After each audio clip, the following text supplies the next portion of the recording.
ज्योति एक बार फिर निकली बेवफा। बिहार के मुजफ्फरपुर से आया ज्योति मौर्य जैसा मामला। आलोक मौर्य की तरह ही हुई पति की हालत। दरोगा बनते ही प्रेमी के साथ रहने लगी पत्नी। न्याय की उम्मीद में दर दर भटक रहा शख्स। बीते दिनों देश में ज्योति मौर्य का मामला सुर्खियों में रहा।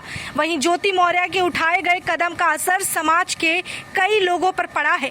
बावजूद इसके अभी भी वो मामला थमा नहीं है, बल्कि वैसे ही और भी कई घटना सामने खबरों के माध्यम से आ रही है। बिहार के मुजफ्फरपुर में एक ऐसा ही मामला दर्ज किया गया।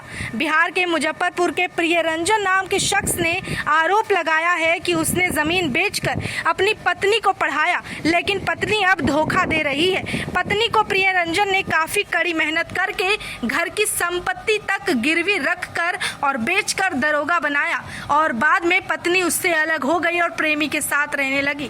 पीड़ित पति पुलिस अधिकारियों से न्याय की गुहार लगा रहा है।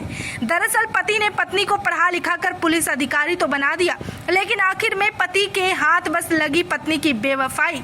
पीड़ित पति ने बताया कि उसने जमीन बेचकर अपनी पत्नी को दरोगा बनाया और उसके बाद पत्नी प्रेमी के साथ रहने लगी। अपने पति को जान से मारने की धमकी भी दे रही है।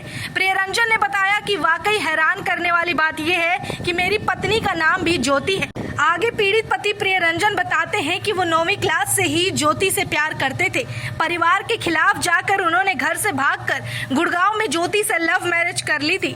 प्रियरंजन ने आगे कहा कि उनसे शादी करने के बाद जमीन बेचकर अपनी पत्नी ज्योति को पढ़ाई करवाई। वही पत्नी दरोगा भर्ती की तैयारी करती रही। उसके बाद सेंटर मैनेज करने के लिए मैंने ज्योति और उसके दोस्त को 10-10 लाख भी दिए। वहीं उसके बाद पता चला जिस युवक को उसकी पत्नी ज्योति दोस्त बता रही थी, असल में वो उसका प्रेमी था। प्रियरंजन ने बताया कि 2019 में दरोगा बनने के बाद उसकी पत्नी ज्योति उसके साथ रहने से इनकार करने लगी। साथ ही जान से मारने और झूठे केस में फंसाने की धमकी दे रही है। वो अपने प्रेमी के एक साथ रहा करती है। मेरी पत्नी और उसका प्रेमी दोनों एक साथ ही कोचिंग किया करते थे और दोनों एक साथ ही दरोगा भी बने। प्रियरंजन ने आगे बताया कि वो और उनकी पत्नी ज्योति पहले दोस्त थे, फिर 2009 में लव मैरिज की। उसके बाद वो दिल्ली में रहने लगे।